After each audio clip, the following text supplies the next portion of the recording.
पर नारियां अपने को उपवित करने वाले पुण्य आत्माओं को भी जलाकर राख नष्ट कर देती हैं। फिर साधारण मनुष्य तो बहुत बड़ा तिरस्कार प्राप्त करते हैं। अतः अंधक, आपको ऐसी दुर्बुद्धि नहीं करनी चाहिए। साधारण स्त्री भी जला सकती है तो पार्वती का क्या कहना। दैत्येश्वर, सुर या असुर कोई भी महादेव को नहीं जीत सकता। जब रन में अत्यधिक ओज से संपन्न शंकर जी को देखा भी नहीं जा सकता, तब उनसे युद्ध करना कैसे संभव है। ऐसा वचन कहने पर क्रुद्ध एवं लाल लाल आंखें किए हुए महातेजस्वी अंधकासुर ने लंबी सांस लेते हुए प्रहलाद से कहा, असुर, क्या शीर पर राख लपेटे धर्म से रहित अकेला वह त्रिनयन लड़ाई के मैदान में मुझसे युद्ध कर सकता है। जो अंधक इंद्र या अन्य देवताओं से कभी नहीं डरता, वह बैल की सवारी करने वाले तथा स्त्री का मुख निहारने वाले त्रिनेत्र शंकर से कैसे डर सकता है। नारद, उसके उस कठोर वचन को सुनकर प्रहलाद ने कहा, आप ये उचित नहीं कह रहे हैं। आपका कहना धर्म एवं अर्थ के विपरीत है। अंधक, अग्नि और जुगनू, सिंह और सियार, गजेंद्र और मशक तथा सोने और पत्थर में जितना अंतर कहा जाता है, उतना ही अंतर आप और शंकर की तुलना में है। वीर, आपको मैंने रोका है और अब भी बार बार रोक रहा हूँ।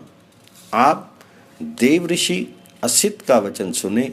जो व्यक्ति धर्मनिष्ठ, अभिमान और क्रोध को जीतने वाला, विद्या से विनम्र, किसी को दुख न देने वाला, अपनी पत्नी से संतुष्ट रहने वाला और पर स्त्री का त्याग करने वाला होता है, उसे संसार में कोई भय नहीं होता है।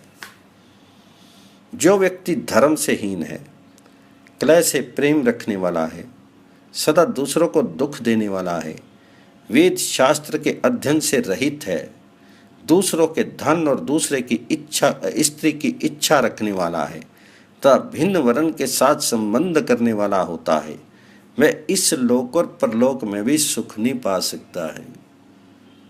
भगवान सूर्य धर्म से युक्त थे।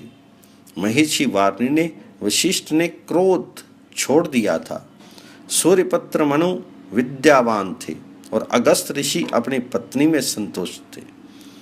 मैंने कुल के कर्म के अनुसार इन पुण्य करने वालों का उल्लेख किया है। शाप और वर देने में समर्थ ये सभी तेजस्वी लोग देवताओं और सिद्धों के पूज्य हुए। अंगपुत्र वैन अधार्मिक और शक्तिशाली तथा नित्य क्लय प्रिय था। दुरात्मा नमुची पर संतापी एवं राजा नहुष पर स्त्री पर अधिकार प्राप्त करना चाहता था। दिति का पुत्र हिरण्याक्ष पर धन का लालची था। उसका छोटा भाई दुर्बुद्धि एवं मूर्ख था तथा परकर्मी यदु भिन्न जाति के साथ संबंध करने वाला था। ये सभी पूर्व काल में दुर्गति के कारण नष्ट हो गए। इसलिए धर्म को नहीं छोड़ना चाहिए, क्योंकि धर्म ही उत्तम गति है। धर्म से हीन मनुष्य महान रौरव नरक में जाते हैं।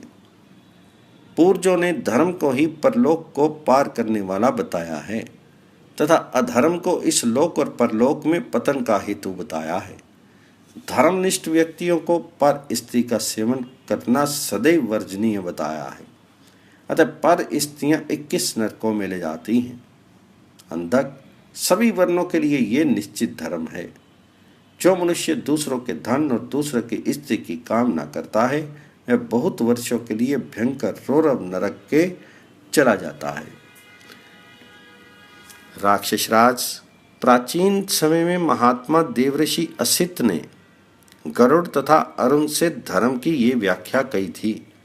इसलिए विद्वान व्यक्ति दूसरी स्त्रियों को दूर से ही परित्याग करते, क्योंकि पर स्त्रियां नीच बुद्धि वाले मनुष्यों को तिरस्कृत करा देती हैं।